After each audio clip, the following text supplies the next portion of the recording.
Good morning. This is Janice Perkins with Capacity, and I'm joined today by Angel Gomez, and he is the Associate Vice President of Guest Services and Sales for Celebrity Cruise. How are you today? I'm doing great, Janice. How are you? I'm really good. We have recently become acquainted and hit it off like we've been friends for 20 years.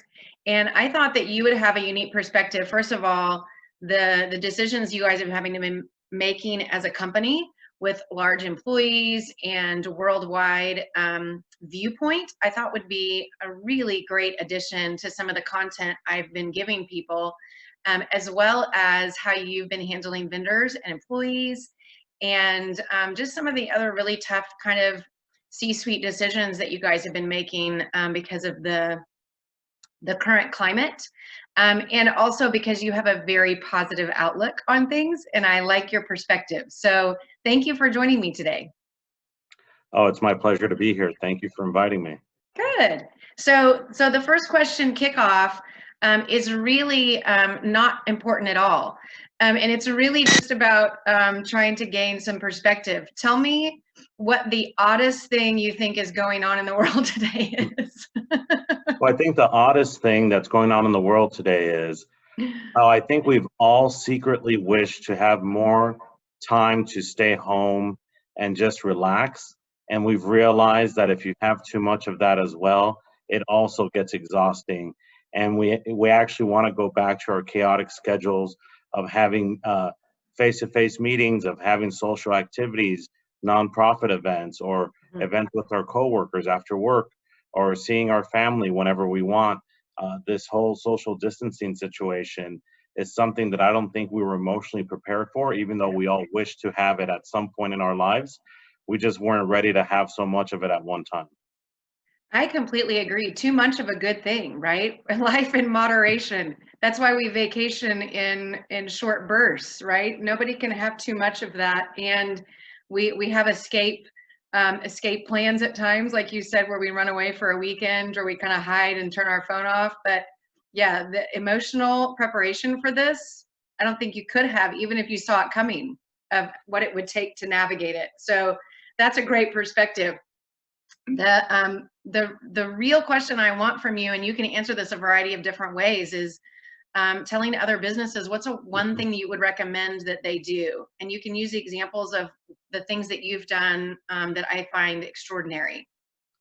Absolutely. I think in a world where we're socially distancing and, a lot of businesses are having to adjust themselves due to the state of the economy, due to what we're having to do because it's right to do for our, clients, guests, employees, is stay in constant communication with the demographics that you deal with. So if you have a certain client base, or we call it guest in the cruise industry, and we try to make sure that our guests know that we're doing everything possible to make sure that we reestablish everything the way it was, but even safer and more comfortable for them.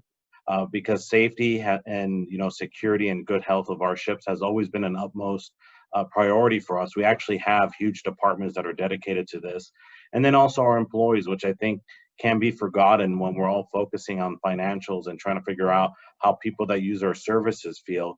Don't forget about the people that make the magic happen. Make sure that you're there for them. Be in constant communication. Make them feel appreciated.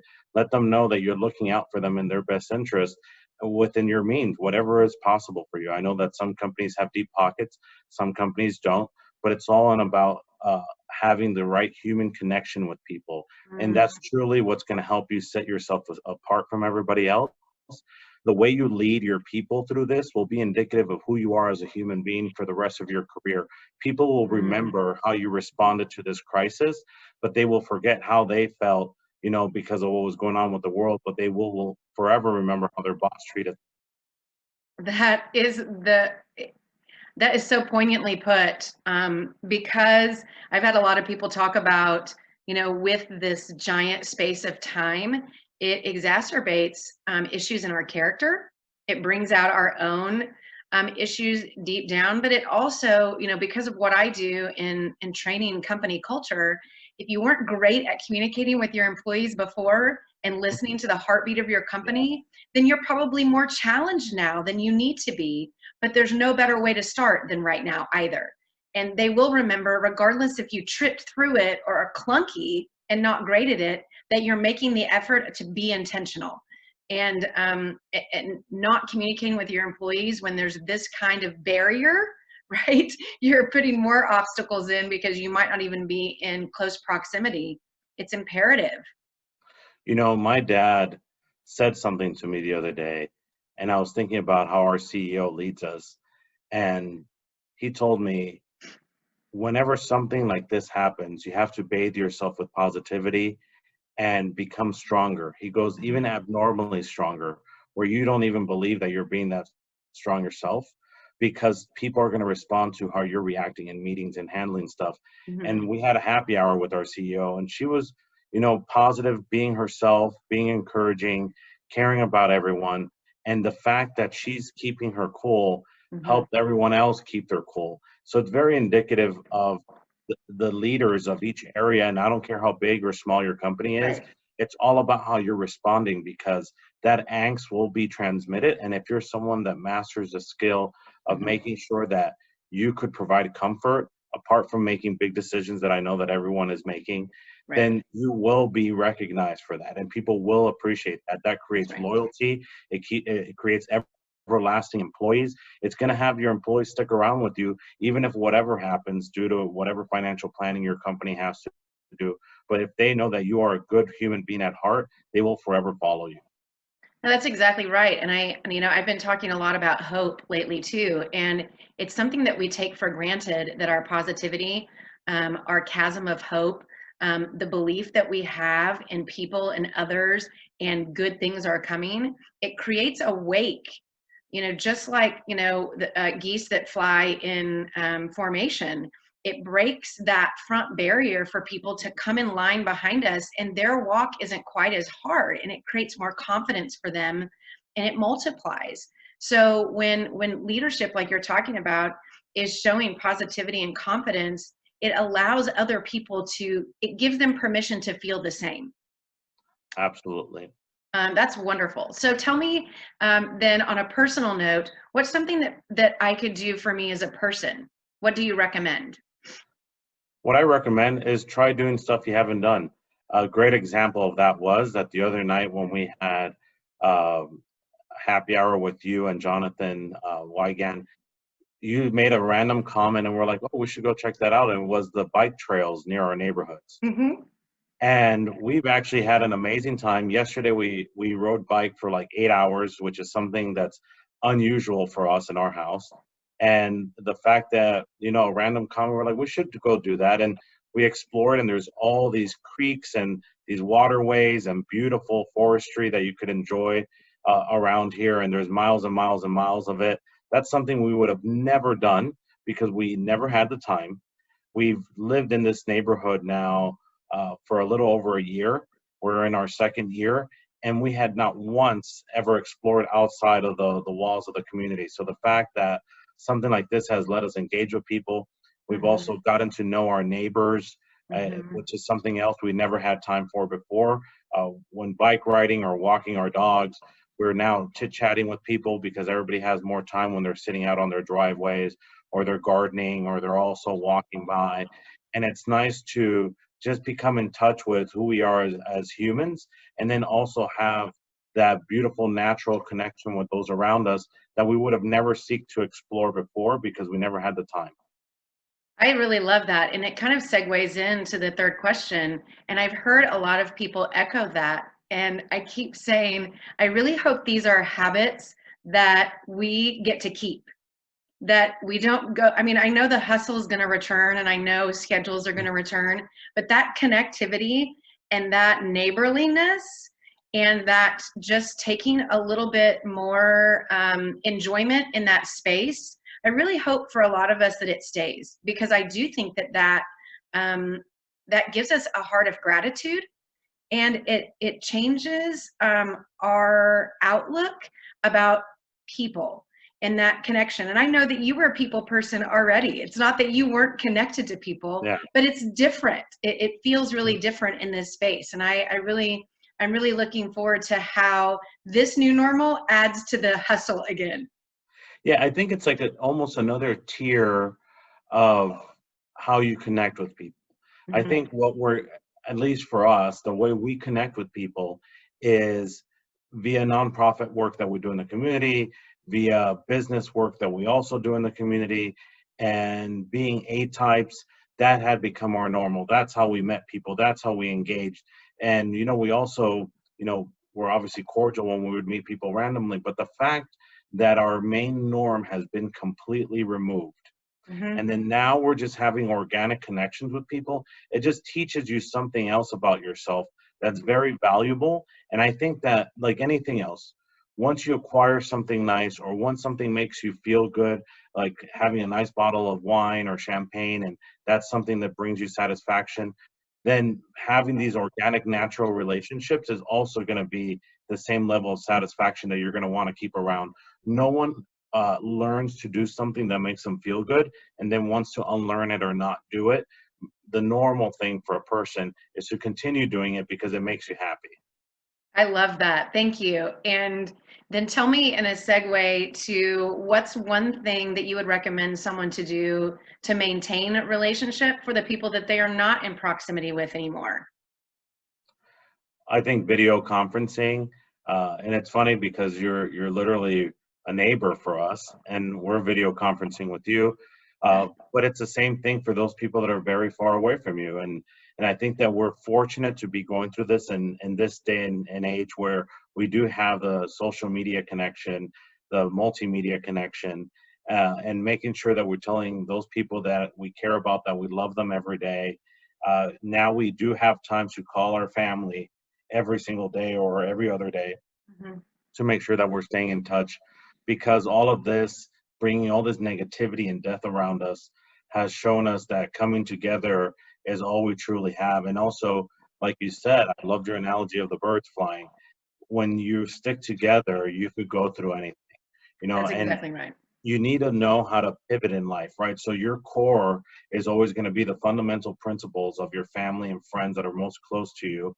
And that's your core that lets you pivot. So it's kind of like one leg stays firm and then the other leg is moving around trying to do what it needs to do. And as long as you keep that core true and you stay connected and you get what you need from that core, you're able to do anything. It helps you keep positivity, it Mhm. helps you keep hope up, it helps you keep faith, it helps you go back to your grassroots of what's true to you as a human being. Well, and I think you can use that even as a leader when you take stock right now at the people you have encircled yourself with. Is my executive team strong? Are the people I'm delegating to, are they strong? Are they in a position that we can help each other pivot? Because that's what helps version up that confidence in a leader too, is that you've encircled yourself with people who help, put some airlift under your wings, if we want to stay with that analogy. And the same thing is true for our friendships also. I've had a lot of people talk about that, is that it's what we have invested intentionally, that in times like this we feel that reflection and that reverberation of being with people who are building each other up. And it's a great thing to take into consideration, and also allow new people into those circles that you do encounter, that you're like, I had no idea we never had this much time to spend together, and all of a sudden we do have all this in common. And it's a great opportunity to increase our level of influence and our circles. No, absolutely.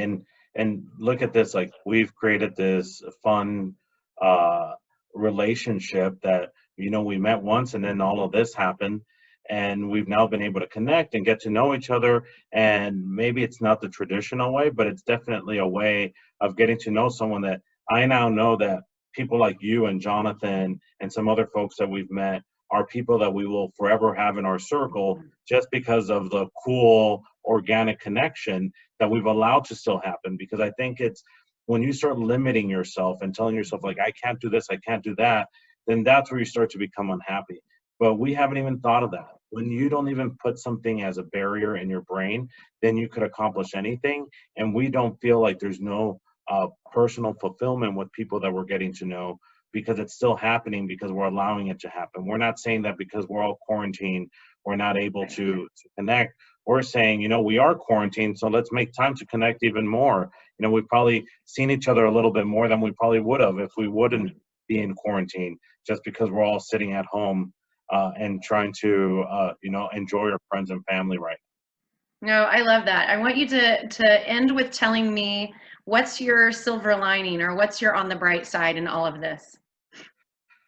I think on the bright side, I think it's going to change the world, but it only changes the world in a way that we allow it to change the world. And the way it's going to change my world is in a positive way. I think it's helped me connect in a different way.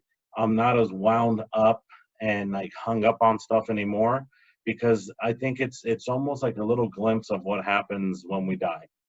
You have no control over what's happening. Mhm. It is what it is.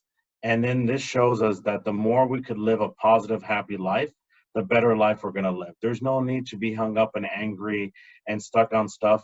You should just like keep your cool and enjoy every day because something like this could happen again. And you don't want to go into it with a negative vibe. You want your vibes to always be positive. So what we need to do as a human race is to make sure that everything we do engages others in a positive way and that we're constantly trying to make a positive difference in other people's lives. Doesn't matter what level of relationship or connection it is.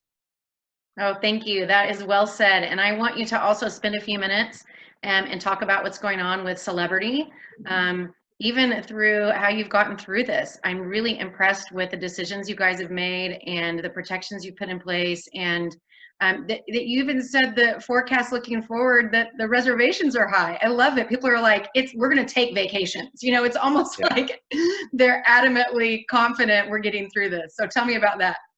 Absolutely. So we have seen a positive turn with how people are wanting to rebook their cruises for this year, and I apologize, there's construction going on in our house outside, so you might hear some of that. Uh, but it's more of how people feel with wanting to go back to their normal selves, right? And I know that there's a lot of negativity out there right now, but celebrity has taken a stance of doing the right thing for its guests, doing the right thing for our employees, doing the right thing for our peer groups and for nonprofits that we support. We're going through this journey and adjusting ourselves. Everyone knows that Celebrity Cruises loves to give back to the community, but now we've had to change that.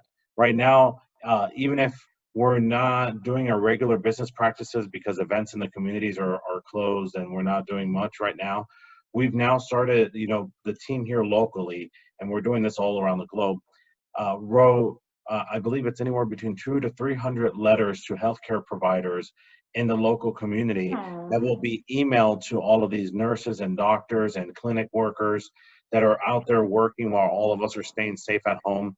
And the whole point of it is to flood their mailboxes with Wow. positive notes thanking them. And we're working closely with the local hospitals to do this and the local clinics. And it's very exciting that we're still able to be true to our core even Mhm. through these difficult times. And Celebrity has really gone above and beyond as far as how we've tried to compensate our guests, accommodate our employees in the offices. We've increased like sanitation, working from home. It's something called flogging when they ultra sanitize buildings every night so Mhm. that we don't have any spread on the campuses. It's incredible to see what we were able to do here, specifically in Wichita, with such little notice. When you're in a bigger city, it's a lot easier to do some of these things. But the fact that the local team here came together and followed instructions that the Miami office was handing us and got it done within a matter of 3 days, I was beyond impressed and proud of them. The team out here got nearly 650 people to work remote within a week's time. And that's an incredible effort from the group of IT people here to acquiring machines to watching people go to Best Buy, Radio Shack, wherever they had to go within a matter of 24 hours to acquire equipment. And we made it happen and everything worked out beautifully. Now, I really also am incredibly impressed. And I think that's something that's really great for our society as well, because I'm a raving skeptic. I'm going to admit it. There are times that I'm too skeptical of people and I make assumptions. And I think there are a lot of people like me swimming around in the world that are getting we're getting impressed with the quality of ingenuity and humanity and interrelational people skills when it comes to the things that you're talking about. And it really has changed my skepticism and increased my belief in people, really. Oh, absolutely. I was reading an article of the landlord that led, I believe it's like 60 or 80 apartment units in New York, in the area of New York that he's in, go without rent for April. And they tried asking him what type of financial hit that would be for him. And he said that that question didn't need to be answered because his whole goal is to keep his community going through this, even through this tough time, which was pretty incredible to see this man saying that. Wow. He says he grew up on those streets and that he's not going to let his little community fall apart because this is happening. So I think you don't know who's going to lend the helping Mhm. hand. I'm fortunate to work somewhere where we lead with those principles. We're always going to do the right thing. Mhm. As soon as all this started, I knew we would respond well. I know who I work for. I know how they respond to things and their true ethics and integrity as human beings. But when you see other people also jumping in that Mhm. you don't expect it, Mhm. that's also very incredible because they're not just standing on the sideline and letting other people do the good deeds. They're also jumping on board and making sure that they're doing whatever they can. This gentleman might not have the most lavish rental spaces in New York City, but he's at least helping that Mhm. class of people that needs that help because that's what we need to do. It's no person left behind. I don't think that this should be a social economic difference for social groups. It should be something that every group is receiving help and feels comfortable with their neighbor and people are doing good deeds for each other. And that's even, we went to the grocery store the other day and we gave some people that look fragile masks that we just handed them. And you could do different things in your community. It doesn't mean that you have to go give $1 million. Something's that simple, handing out, $5 masks for people to have something to cover themselves with when they need it is also helpful. So don't forget that there's no deed that's too little, and you don't have to be Rockefeller in order to make a Mhm. difference. No, that's absolutely true. Thank you so much for joining me today, Angel. Angel Gomez with Celebrity Cruises and Janice Perkins with Capacity. Thank you. Thank you.